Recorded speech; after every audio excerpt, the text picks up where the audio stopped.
नमस्कार दोस्तों, guide of math Excel में आप लोगों का बहुत बहुत स्वागत है। मैं हूं आप लोगों का दोस्त अभिषेक। और दोस्तों, आज की जो वीडियो है ना, आज की वीडियो में मैं आपको एक ऐसा कंटेंट बताने वाला हूं जो कि एक एरर है। जी हां, पिछली वीडियो में मैंने आप लोगों को डेट एरर बताया था और डेट से रिलेटेड काफी सारे एरर्स मैंने आपको सॉल्व करके दिखाए थे। अगर आपने वो वीडियो नहीं देखा है तो ये है वो वीडियो, जाकर जरूर देखिए। आई बटन में इसका लिंक मिल जाएगा, डिस्क्रिप्शन में भी मैं दे दूंगा। साथ ही आज जो एरर मैं डिस्कस करने वाला हूं वो बहुत ही ज्यादा इंपॉर्टेंट हो जाती है आप लोगों के लिए जब आप डेटा को कॉपी पेस्ट करते हैं। जी हाँ, देखिए दोस्तों, यहां पर आप देख सकते हैं मैं इस डेटा को यहां से कॉपी करके एक नई शीट पर पेस्ट करने वाला हूं। ये देखिए, जैसे ही मैं इसे नई शीट पर पेस्ट करूंगा ना, तो आप देख सकते हैं यहां पर आप लोगों को रेफरेंस नाम के एरर दिखाई दे रहे हैं। अब जनरली ये आपके साथ कभी भी हो सकता है जब आप डेटा को कॉपी पेस्ट कर रहे हैं। तो ये एरर आता क्यों है, सबसे पहले ये समझ लेते हैं। तो दोस्तों देखिए ध्यान से कि यहां पर डेटाबेस शीट पर जब मैं आज जाता हूं तो यहां पर आपको इन सभी सेल्स के अंदर कुछ दिखाई दे रहा है। अगर आप चेक करें तो इन सभी सेल्स के अंदर कोई ना कोई फॉर्मूला लगा हुआ है।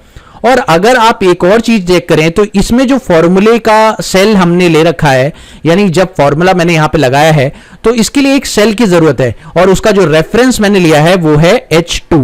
ओके, इसकी वजह से आप लोगों का ये रेफरेंस एरर आ रहा है। जी हां, आपने जब इसे कॉपी पेस्ट किया दूसरी शीट पर तो आप लोगों ने एवरेज वाले कॉलम को पिकअप नहीं किया, जिसकी वजह से आप लोगों को यहां पर रेफरेंस एरर देखने को मिला।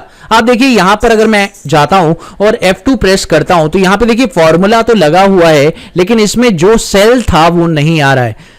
तो मतलब ये है, कई बार ऐसा हो सकता है कि आप लोगों को किसी डेटा में पर्टिकुलरली कोई कॉलम, जैसे मान लीजिए ये वाला कॉलम जरूरत पड़ जाए किसी दूसरे डेटा के में, तो आप इसे कॉपी करके उठाना चाहेंगे और उसे दूसरी शीट पर पेस्ट करना चाहेंगे।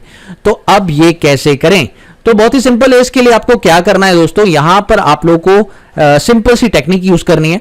क्या टेक्निक है मैं आपको बताना चाहूंगा। तो दोस्तों आप लोगों को करना क्या है, अगर आप डेटा को कॉपी कर लेते हैं और कॉपी करने के बाद आप लोगों को सिंपली यहां पर पेस्ट नहीं करना है, नॉर्मल पेस्ट नहीं करना है, आपको कंट्रोल ऑल्ट वी प्रेस करना है। और जैसे ही आप कंट्रोल ऑल्ट वी प्रेस करेंगे तो यहां पर आपको वैल्यू पेस्ट का ऑप्शन मिल जाएगा। इस पर आप क्लिक करेंगे और ओके प्रेस कर देंगे तो देखिए आप लोग की सारी वैल्यूज आ जाएंगी और अब आपकी वैल्यू दिखाई दे रही है। लेकिन एक बात का ध्यान रखिएगा, इसमें सिर्फ वैल्यूज आएंगी, आपका फॉर्मूला कॉपी पेस्ट नहीं होगा और फॉर्मेटिंग भी कॉपी पेस्ट नहीं होगी। तो यानी कि वैल्यू पेस्ट आप लोगों को तब करना पड़ता है जब आप लोगों को सिर्फ डेटा की जरूरत है, आप लोग को उनके अंदर फॉर्मेटिंग जो लगी हुई है उसकी जरूरत नहीं है। ओके, तो इस तरह से आप कर सकते हैं। साथ ही अगर एक और ट्रिक मैं आपको बताऊं तो ये ट्रिक एक और है, यहां पर इसे आप फॉलो कर सकते हैं। यानी अगर आपने कॉपी कर लिया है और आप यहां पर पेस्ट करना चाहते हैं और यहां पर आपको पेस्ट बटन दिख रहा है, इस पर आप क्लिक करेंगे और यहां पर आप लोग को पेस्ट वैल्यू का ऑप्शन मिल जाएगा। देखिए यहां पर आ रहा है। ओके, इस पर आप क्लिक कर देंगे तो जैसे ही आप इस पर क्लिक करेंगे तो यहां पर क्या होगा, डेटा की वैल्यूज जो है पेस्ट हो जाएंगी और बाकी सारा डेटा नहीं होगा। ठीक है, अब मान लीजिए आप लोग को फॉर्मेटिंग भी पेस्ट करनी है तो उसके लिए भी सिंपल सा टेक्निक है। अगर आपका ये भी एरर आता है कि आपको फॉर्मेटिंग का भी इशू है और आपको फॉर्मेटिंग भी यहां पर चाहिए, तो बहुत ही इजी सा काम है। आप लोग को यहां पे क्या करना है, बहुत ही सिंपल सा काम है। आप लोग को सिर्फ ऊपर की जो हेडिंग है उसे कॉपी करना है। ठीक है, और कॉपी करने के बाद आप जाइए इसी शीट पर जो कि आपकी हेडिंग है ना, इस पर आप क्लिक करिए और सेम आपको वही प्रेस करना है, कंट्रोल ऑल्ट वी। और जैसे ही आप कंट्रोल ऑल्ट वी प्रेस करेंगे तो यहां पर आपको फॉर्मेट का ऑप्शन मिल जाएगा। इस फॉर्मेट ऑप्शन पे क्लिक करिए और ओके प्रेस करते ही आप देखिए फॉर्मेटिंग कॉपी पेस्ट हो गई है।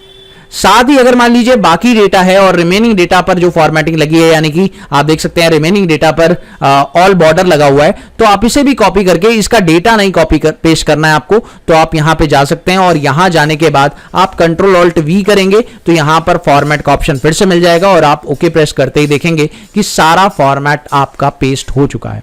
ठीक है, ये तरीका आप लोग यूज कर सकते हैं अपने किसी भी डेटा पर। कोई भी डेटा आप लोग का है, किसी तरह का डेटा है, आप लोग को ये वीडियो बहुत अच्छी लगी होगी और अगर वीडियो पसंद आई तो प्लीज इसे लाइक शेयर कर देना। चैनल पर पहली बार आए तो सब्सक्राइब भी कर देना। मिलते हैं अगली वीडियो में एक और नए कंटेंट के साथ, तब तक के लिए देखते रहिए, सीखते रहिए गाइड ऑफ मैथ।